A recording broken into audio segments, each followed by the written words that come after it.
I'm going to teach you how to lose weight and belly fat with the help of science. This is going to be a two-part episode. This is episode 1, which is all about dietary advice, and episode 2 is going to be all about different exercises. And if you do merge the two together, well, the results, they should be incredible. Now, I'm really happy that you found this video because it means that you've decided that you want to make a change. You've decided that you want to be healthier, and you've decided that you want the health benefits. You see, the problem with fat is that it's not just the inch that you can pinch, known as subcutaneous fat. The more dangerous fat is the fat around your abdomen and the fat around your internal organs, known as visceral fat. Now, we know that high amounts of visceral fat can increase your risk of heart disease, can increase your risk of type 2 diabetes, and in women, it's even been shown to increase the risk of breast cancer. Now, this diet comes from a study done in Oxford, and if it's done correctly, you can expect to lose 0.5 to 1 kilograms every single week, which is amazing. But here's the better bit. After 6 weeks, the individuals also saw a reduction in their visceral fat.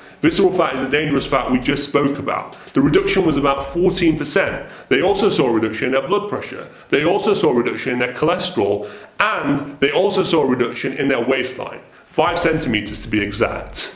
That's pretty amazing, right? And this is without any additional exercise, so it's just dietary advice. So without further ado, let's learn the diet. Okay, so here's how it works. You're going to be eating measured portion sizes of different types of foods. And to measure those portion sizes, you're going to be using your hand, which matches your size really, really well.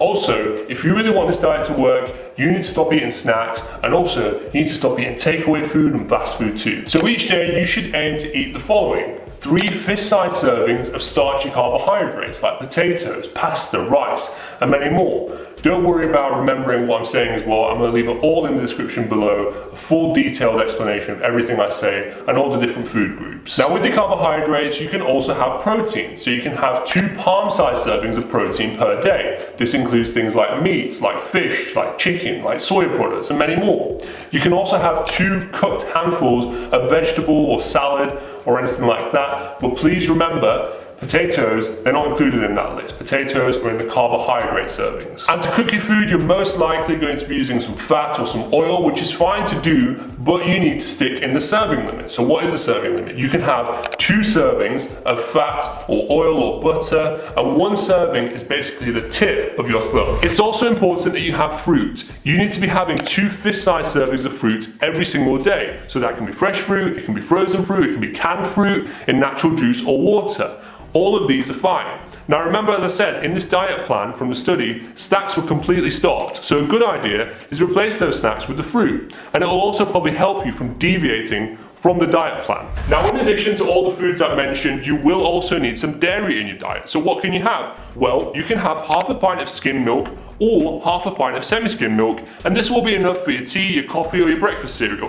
Now, if you're not a big fan of milk, instead, you can have 2 small pots of plain yogurt or 2 small pots of diet yogurt. And whilst we're on the topic of dairy, that reminds me to tell you all about cheese. If you really do like cheese, you can incorporate it into this diet. However, it's going to be matched up with the protein family we spoke earlier, so it's going to substitute a serving of that. Remember the proteins, I said you can have 2 palm-sized servings per day. This includes things like meat, like fish, like soy products. For cheese, it's slightly different.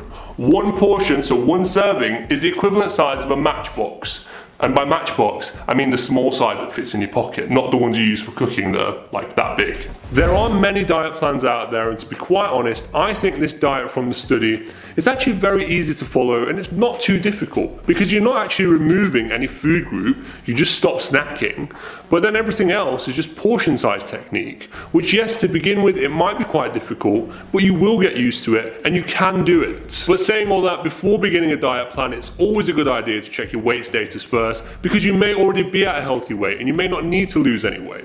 And the easiest and quickest way to check this is to check your BMI. So what I will do is I'll leave a link to a BMI calculator in the description below. It's really easy to use. All you do is add your height, weight, and gender, and it calculates your BMI and tells you your weight status. The results of this study from a simple diet change have been pretty incredible, but please do remember, this is a 2-part episode, and in the next episode we're looking at simple exercises everyone can do at home, which have been shown in the same study that after 6 weeks they reduce your waistline by 2 centimeters.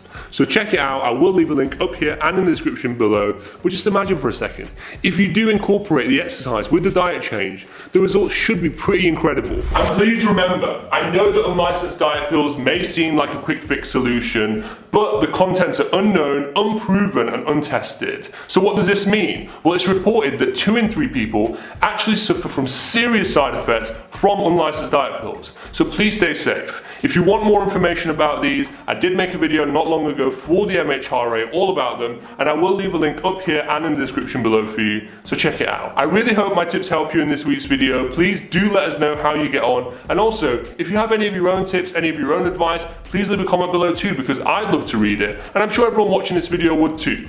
Always remember you're awesome, and I will see you next week. It's always a good idea to check your weight status first, because your weight might... Oh, Briggs! Is it coffee break time? Yes. Okay, so here's how it works. You're going to be eating measured portion.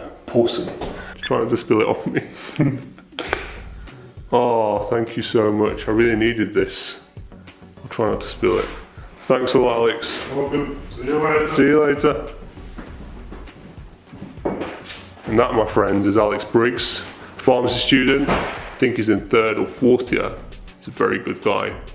Very good friend of mine, and even brings me coffee. And this will be enough for your tea, your coffee, or your breakfast cereal. But if you're not a big fan of milk, then instead you can have 2 small pots of semi-skimmed yogurt. You don't have semi-skimmed yogurt. Hey guys, thanks for watching this week's video. Make sure to click that like, follow, or subscribe button now to stay up to date with new weekly videos.